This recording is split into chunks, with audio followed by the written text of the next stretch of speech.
Parshas Ki Savoy, Tafshin Ayin Gimel. We're holding now less than 2 weeks before Rosh Hashanah, and this Parshas Ki Savoy, is extremely loaded with so much to talk about. So we had to try to pick one inyan, and I looked back at the previous years at the different inyanim that we discussed on this week's Parsha, and we're going to try to do something a bit different. The beginning of this week's Parsha, V'haya ki savoy el haaretz. When you come to Eretz Yisrael, the land Asher Hashem Elokecha noisein lach, noisein lecha nachala, v'rishta v'yashavta ba. You're going to come to Eretz Yisrael, the land that HaKadosh Baruch Hu told you that you will inherit, v'rishta v'yashavta ba. Then the pasuk continues, the next pasuk, v'lokachta, you're gonna bring, and it tells us that you're gonna bring the bikurim mipriha, right? You're gonna bring from the fruits of the land, and you're gonna bring that, and we know that is bikurim.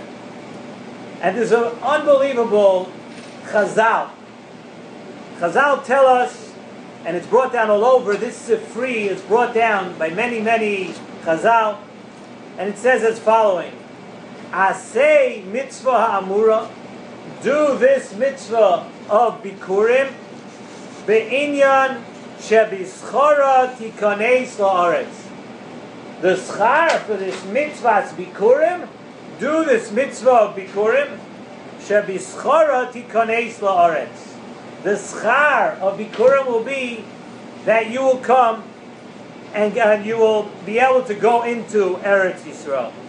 So this kasha, the Mefarshim asked all over. It's a bomb kasha. Everybody asks this kasha all over the place. We know that the mitzvah bikurim was only begun after the Yerusha of Eretz Yisrael. When they came to Eretz Yisrael, they had to divide up Eretz Yisrael, and they had to go live in the places that they were given as the Yerusha. The mitzvah of bikurim was only 14 years after coming into Eretz Yisrael. So what is pshat in bischar mitzvah zu tikanes la'aretz?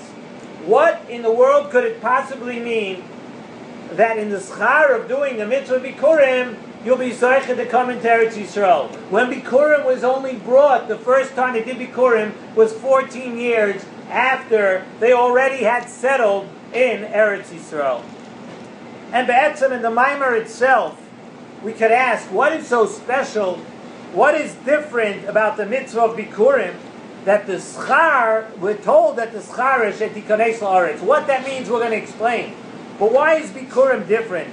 Why is it different than all the other mitzvahs hatzliyos ba'aretz? We know that when the land produces something, a yid brings so many different things. A yid brings ma'aser rishon, ma'aser sheni. You have to give ma'aser ani.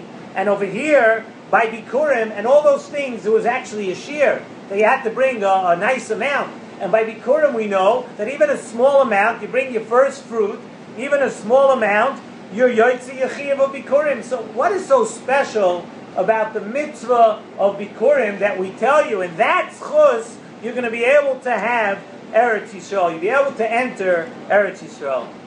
So Nesiv Shalom answers with a beautiful mahalech on this kasha. Zok the Nesiv Shalom that in Avodas Hashem there are two things that always loom very large, and it's now right before Rosh Hashanah. We're looking for ways to serve HaKadosh Baruch Hu, to come close to HaKadosh Baruch Hu, to be mamlech HaKadosh Baruch Hu. Zok the Nesiv Shalom. There are two very major things in Avodas Hashem, two yisodos, and they are Emunah and Kedusha. Emunah and Kedusha are two fundamental things in Avodas Hashem. What is Emunah? Emunah, Zok the Nesiv Shalom, we know Emunah is that a person believes that HaKadosh Baruch Hu created and runs the entire universe.